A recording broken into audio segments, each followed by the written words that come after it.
Hello everyone, welcome back to my another video. तो आज के वीडियो में हम लोग पढ़ने वाले हैं कि नॉर्मल फॉर्म, जिसमें हम लोग नॉर्मल फॉर्म के बेसिक जो एक सिंटैक्स था वो समझ लिए थे कि जितना भी मेरा हायर नॉर्मल फॉर्म है वो मेरा लोअर नॉर्मल फॉर्म को कंटेन करके रखेगा। उसी के दौरान हम लोग आज जो पढ़ने वाले हैं वो है मेरा first normal form. First normal form ये मेरा बेसिक नॉर्मल फॉर्म है। चलिए स्टार्ट करते हैं हम कि फर्स्ट नॉर्मल फॉर्म क्या होता है और ये कैसे हम इसको डिटरमाइन करेंगे कि ये मेरा फर्स्ट नॉर्मल फॉर्म में है या क्या है। चलिए देखते हैं क्या है फर्स्ट नॉर्मल फॉर्म, यानी कि 1NF। 1NF मतलब फर्स्ट नॉर्मल फॉर्म। देखिए इसका डिफिनेशन क्या है।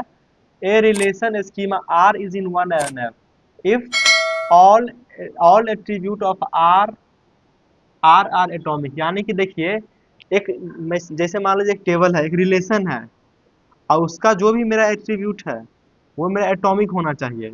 यानी कि एक एट्रीब्यूट में मेरा कोई दो दो कॉलम नहीं आना चाहिए, यानी कि दो एट्रीब्यूट नहीं आना चाहिए। देखिए एक एट्रीब्यूट में कोई मेरा मान लीजिए दो टपल नहीं आना चाहिए। उसी को हम क्या बोलते हैं कि जैसे मान लीजिए एक एट्रीब्यूट में मेरा एक ही टपल आना चाहिए, उसको क्या बोलते हैं हम लोग, उसको क्या बोलते हैं कि यानी एटॉमिक, यानी कि वो मेरा जो है एटॉमिक होना चाहिए। जैसे मान लीजिए यहाँ पे देखिए एग्जांपल हम समझाएंगे बाद में, लेकिन इसका मतलब ये है कि ये जो मेरा एक एट्रीब्यूट है, ये मेरा जो लाइन है ये एटॉमिक होना चाहिए, यानी कि मल्टीपल की इसमें, यानी कि मल्टीपल एट्रीब्यूट इसमें नहीं होना चाहिए। तो यहाँ पे देखिए मल्टीपल एट्रीब्यूट क्या होता है वो हम समझाएंगे बाद में। यहाँ पे देखिए क्या है, a relation schema R is in 1NF if R does not contain any multi value attribute. यानी कि जो भी मेरा एट्रीब्यूट है वो मेरा मल्टी वैल्यू एट्रीब्यूट नहीं होना चाहिए, सिंगल सिंगल एट्रीब्यूट होना चाहिए। क्या होना चाहिए? सिंगल सिंगल एट्रीब्यूट होना चाहिए। तभी हम लोग क्या बोलेंगे कि वो मेरा 1NF में है। अगर मान लीजिए वो अगर मल्टी वैल्यू एट्रीब्यूट है तो वो उसको हम बोलेंगे कि वो 1NF में नहीं है। फिर उसको हम लोग सिंगल सिंगल एट्रीब्यूट में कन्वर्ट करेंगे, तब उसको हम बोलेंगे कि वो 1NF में है। चलिए जैसे कि मान लीजिए एक एग्जांपल ये है। यहाँ पे देखिए एक स्टूडेंट का टेबल है, उसका रोल नंबर है, नेम है और सब्जेक्ट है। तो यहाँ पे देखिए रोल नंबर 1 अजय नाम है। यहाँ पे ध्यान से देखिए इस सब्जेक्ट एट्रीब्यूट में, यहाँ पर देखिए सब्जेक्ट एट्रीब्यूट में ये दो सब्जेक्ट पढ़ रहा है, यानी कि मल्टी वैल्यू एट्रीब्यूट है। यहाँ पे एक सी भी है और जावा ये भी है। तो ये देखिए सब्जेक्ट एट्रीब्यूट में यहाँ पे क्या है, मेरा मल्टी वैल्यू एट्रीब्यूट है। तो ये मेरा अलाउ नहीं होगा, क्योंकि ये फॉर्मूले बोल रहा है कि ये जो है मल्टी वैल्यू एट्रीब्यूट कंटेन नहीं करेगा, तभी हम उसको बोलेंगे 1NF है। अगर वो करता है तो उसको बोलेंगे कि 1NF में नहीं है। तो ये वाला मेरा जो है ये रिलेशन मेरा 1NF में नहीं होगा। और यहाँ पे देखिए इसको हम लोग 1NF में कन्वर्ट करते हैं। तो क्या करेंगे, देखिए रोल नंबर, नेम और सब्जेक्ट। यहाँ पे देखिए सब्जेक्ट में था मेरा मल्टी वैल्यू एट्रीब्यूट, उसको क्या किए, एक अलग टपल बना दिए। तो ये क्या आ गया मेरा 1NF में, क्योंकि यहाँ पे देखिए पहला टपल में क्या है, 1 अजय और सी लैंग्वेज पढ़ रहा है, और देखिए दूसरा में क्या है, 1 अजय और जावा पढ़ रहा है। यानी कि देखिए एक कोई सा भी एक ऐसा एट्रीब्यूट देखिए जिसमें मेरा मल्टी वैल्यू एट्रीब्यूट नहीं मिलेगा। देखिए सब्जेक्ट में मेरा सी है, जावा है, नाम में देखिए अजय है।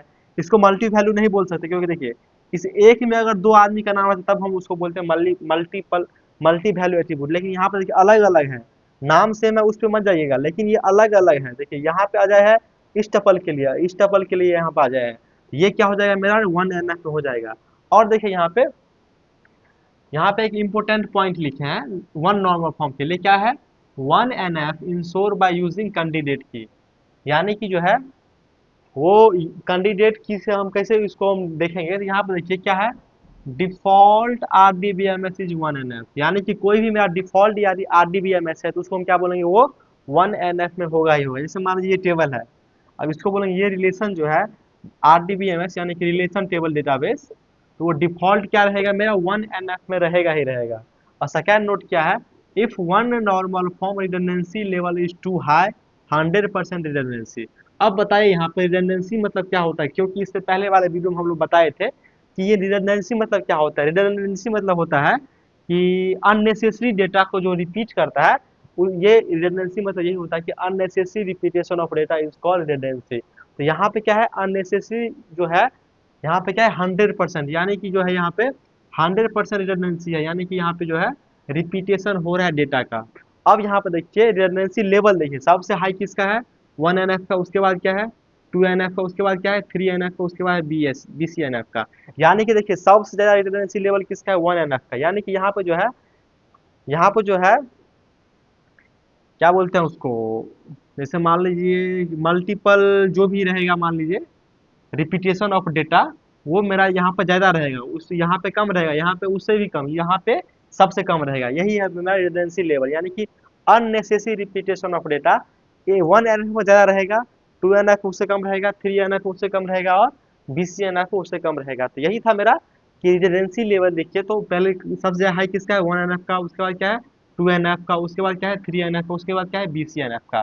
तो देखिए आज बेसिकली हम आज देखे हैं कि 1NF क्या होता है, और डिफ़ॉल्ट RDBMS मेरा 1NF में ही होता है। तो चलिए आज के वीडियो में इतना ही, नेक्स्ट वीडियो में मिलते हैं हम लोग 2NF के साथ, यानी कि सेकेंड नॉर्मल फॉर्म क्या होता है उसके साथ मिलते हैं। तो चलिए आज के वीडियो में इतना ही, मिलते हैं नेक्स्ट वीडियो में। Thank you.